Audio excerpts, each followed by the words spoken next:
नमस्कार, स्वागत है आपका डेली करंट अफेयर्स की सीरीज में। आज के इम्पोर्टेंट करंट अफेयर्स को हम लोग देखेंगे। सबसे पहला इम्पोर्टेंट करंट अफेयर है, हाल ही में किसने राष्ट्रीय डायरिया रोको अभियान 2024 का शुभारंभ किया है? इसका सही ऑप्शन है option number C, JP Nadda ने। इम्पोर्टेंट पॉइंट देख लेते हैं। तो केंद्रीय स्वास्थ्य मंत्री जेपी नड्डा ने 1 जुलाई से 31 अगस्त तक चलने वाले राष्ट्रीय डायरिया रोको अभियान 2024 का उद्घाटन किया है, जिसका उद्देश्य डायरिया के कारण होने वाली बाल मृत्यु को समाप्त करना है। इस अभियान में बच्चों को ओआरएस और जिंक की गोलियां वितरित की जाएंगी। इसमें व्यापक आईईसी प्रयास और बहुक्षेत्रीय सहयोग शामिल है। 2014 में भारत रोटा वायरस वैक्सीन शुरू करने वाला पहला देश था। नेक्स्ट अगला इंपॉर्टेंट करंट अफेयर है, हाल ही में चांद के अंधेरे हिस्से से मिट्टी लाने वाला पहला देश कौन बना? तो सही ऑप्शन है ऑप्शन नंबर बी, चीन। इसके बारे में कुछ इंपॉर्टेंट पॉइंट देख लेते हैं। तो चीन का मून मिशन चांद की सतह से मिट्टी लेकर धरती पर पहुंच गया है।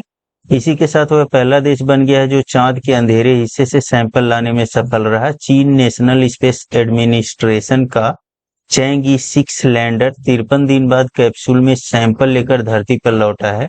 चैंग 6 मिशन अपने साथ चांद की सतह से 2 किलो मिट्टी लेकर लौटा है। इसके जरिए चीन स्पेस पावर बनने के और करीब पहुंच गया है। इंसानों को भेजने के अलावा चीन 2030 तक चांद के साउथ पोल पर एक रिसर्च बेस बनाना चाहता है। अब तक की रिसर्च में संभावना जताई गई है कि चांद के इस हिस्से पर बर्फ के तौर पर पानी मौजूद है। इसके जरिए चांद पर मौजूद 4 अरब साल पुराने क्रेटर से मिट्टी निकाली गई है। इसके बाद सैंपल को एक कैप्सूल में डालकर री एंट्री व्हीकल में ट्रांसफर किया गया है। चैंग 6 3 मई को साउथ पोल एटकेन बेसिन पर लैंड हुआ था। यह चांद के 3 सबसे बड़े और प्रमुख जमीनी हिस्सों में से एक है, इसलिए इसकी साइंटिफिक वैल्यू बहुत ज्यादा है। चीन अपने इस मिशन के दौरान दूसरे देशों के पेलोड भी लेकर गया था, जिनमें पाकिस्तान, फ्रांस, इटली और यूरोपियन स्पेस एजेंसी शामिल थे। चांद का फार साइड वह हिस्सा है जो धरती से दूर है और इसे ही चांद का अंधेरे वाला हिस्सा भी कहा जाता है। ऐसा इसलिए क्योंकि इस हिस्से में यह हिस्सा हमें नजर नहीं आता है और इसके बारे में बहुत कम जानकारी है। नेक्स्ट अगला इंपॉर्टेंट करंट अफेयर है, हाल ही में इंटेलिजेंस ब्यूरो आईबी के डायरेक्टर तपन कुमार का कार्यकाल कितने समय के लिए बढ़ा दिया गया है? सही ऑप्शन है ऑप्शन नंबर बी, 1 वर्ष के लिए। तो केंद्र सरकार के कार्मिक मंत्रालय ने इंटेलिजेंस ब्यूरो के डायरेक्टर तपन कुमार डेका का कार्यकाल 1 वर्ष के लिए बढ़ा दिया है। उनका कार्यकाल 30 जून को खत्म हो रहा था। वह आईबी के डायरेक्टर के तौर पर नियुक्त किए गए थे 2022 में। नेक्स्ट अगला इंपॉर्टेंट करंट अफेयर है, हाल ही में हुए अंडर 17 एशियाई कुश्ती चैंपियनशिप 2024 में भारत ने कितने पदक जीते हैं? तो इसका सही ऑप्शन है ऑप्शन नंबर डी, 11 पदक। इंपॉर्टेंट पॉइंट देख लेते हैं। तो भारत ने जॉर्डन के अमान में 4 स्वर्ण, 2 रजत और 5 कांस्य पदक के साथ 11 पदक हासिल किए हैं। महिला पहलवानों ने सभी 4 स्वर्ण पदक जीते, जिसमें दीपांशी, मुस्कान, रजनीता, मानसी हैं और राजबाला 40 किलोग्राम श्रेणी में रजत पदक जीता है।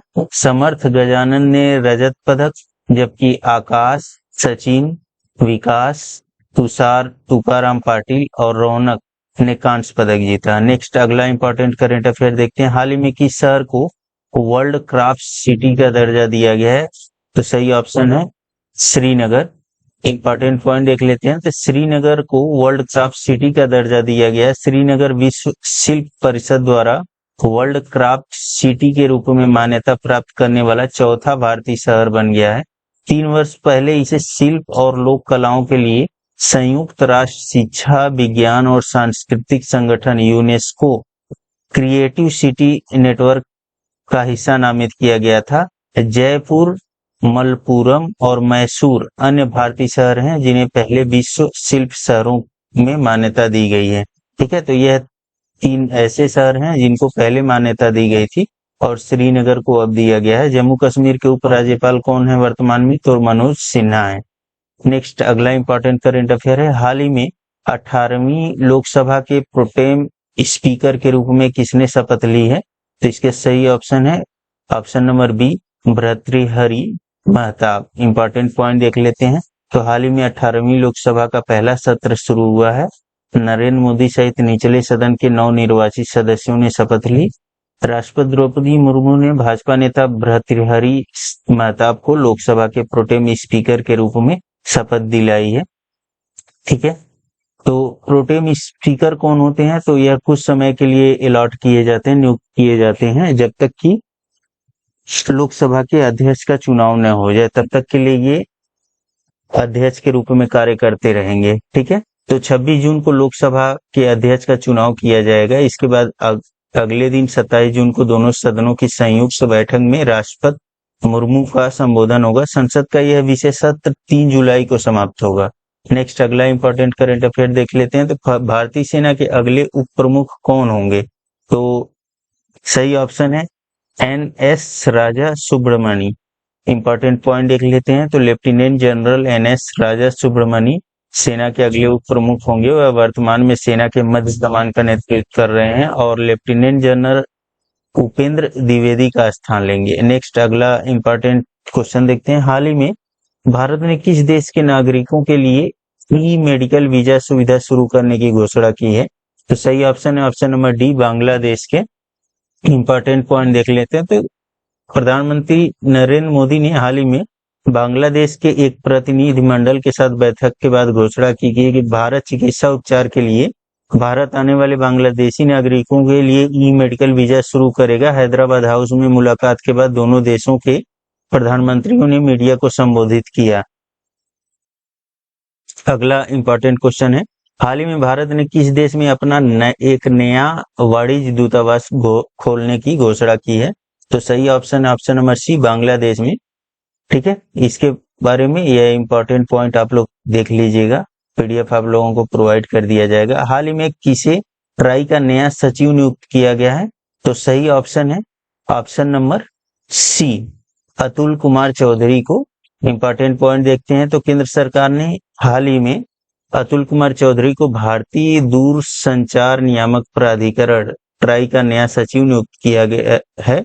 यह पद 31 मई को वीर रघुनंदन की सेवानिवृत्ति के बाद से रिक्त था। चौधरी 1989 बैच के भारतीय दूरसंचार सेवा अधिकारी हैं और वर्तमान में भारतीय विशिष्ट पहचान प्राधिकरण UIDAI में उप महानिदेशक के रूप में कार्यरत हैं। अगला इंपॉर्टेंट करंट अफेयर है। लाल सिर वाले गिद्धों के लिए दुनिया का पहला संरक्षण केंद्र किस राज्य में स्थापित किया जाएगा? तो सही ऑप्शन है option number B, Uttar Pradesh में। इंपॉर्टेंट पॉइंट देख लेते हैं। तो लाल सिर वाले गिद्धों के लिए दुनिया का पहला संरक्षण और प्रजनन केंद्र उत्तर प्रदेश के महाराजगंज में स्थापित किया जाएगा।